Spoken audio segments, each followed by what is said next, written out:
আমার যতটুকু ধারণা আমার মেয়েকে কেউ ও নিজে খুন হয়নি। আমার মেয়ে তারাবি নামাজ পড়া 1:30 বাজে বের হয়েছে। বের হওয়ার পরে 9টা বাজে একবার ঘরে আসছে।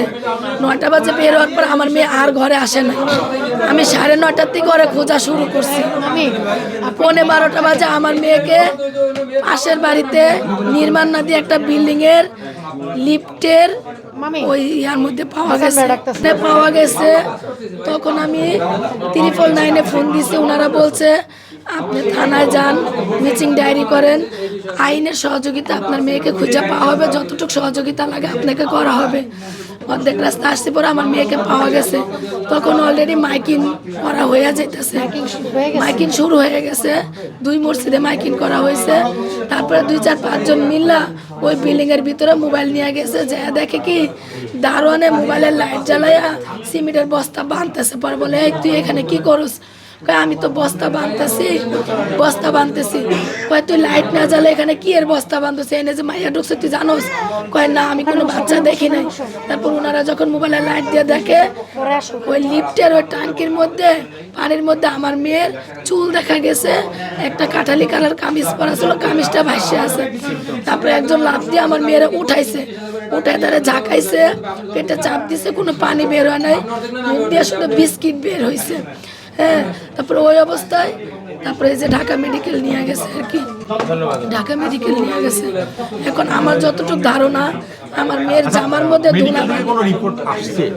না, ওনারা বলছে রিপোর্টটা পরে দিবে আমাকে, ময়নাতদন্ত রিপোর্টটা পরে দিবে, একটু সময় লাগবে আর কি, একটু সময় লাগবে। না, আমার মেয়ে ওই বাড়িতে জন্ম, ওইখানে বড় গ্রামে গেছে বলতে। আপনি কি যে বাসাতে আসলে লাশ পেয়েছেন ওই বাসায় থাকতেন কিনা? না, ওটা তো নির্মাণাধীন বিল্ডিং, মাত্র কাজ শুরু হয়েছে, কাজ চলতেছে। সামনে একটা তিরপাল্লা দেওয়া ছিল, ভিতরে ঘুটঘুটে অন্ধকার। আমি যে একজন মহিলা ওইখানে যাব আমি নিজেই ভয় পাইতেছিলাম।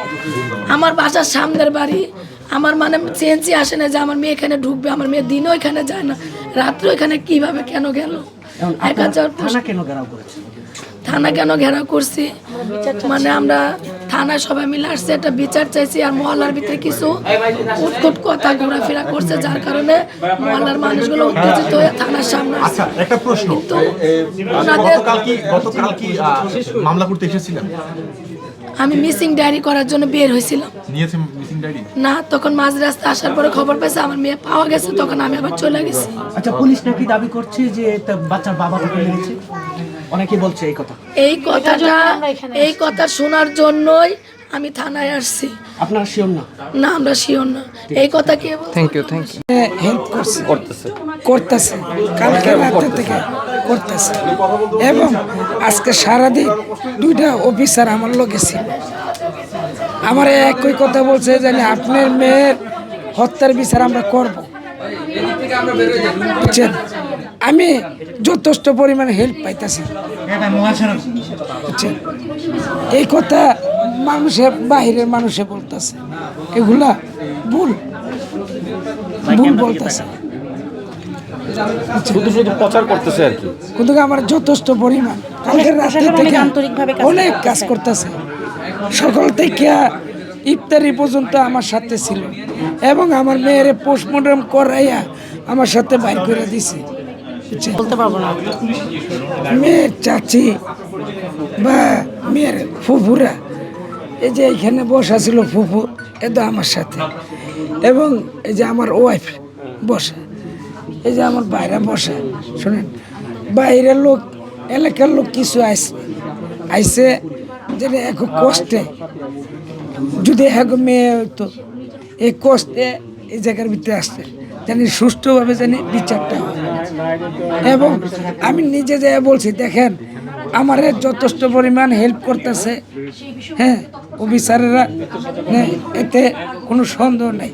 তোমরা হাউকা করো না, আমার মেয়ের বিচার হবে।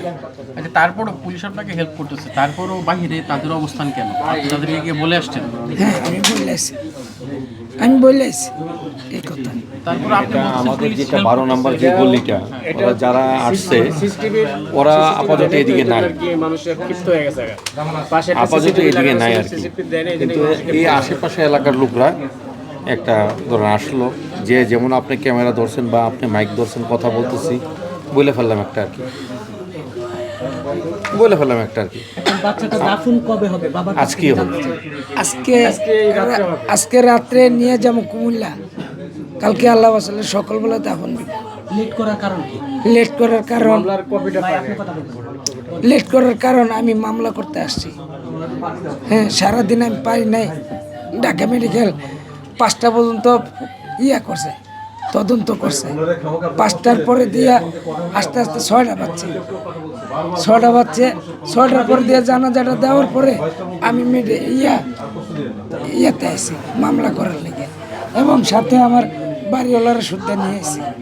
এখন মামলা শেষ হলেই দাফন, তাই? ইনশাল্লাহ যাবো আর কি আমার বাড়ির দিকে। আপনার নাম?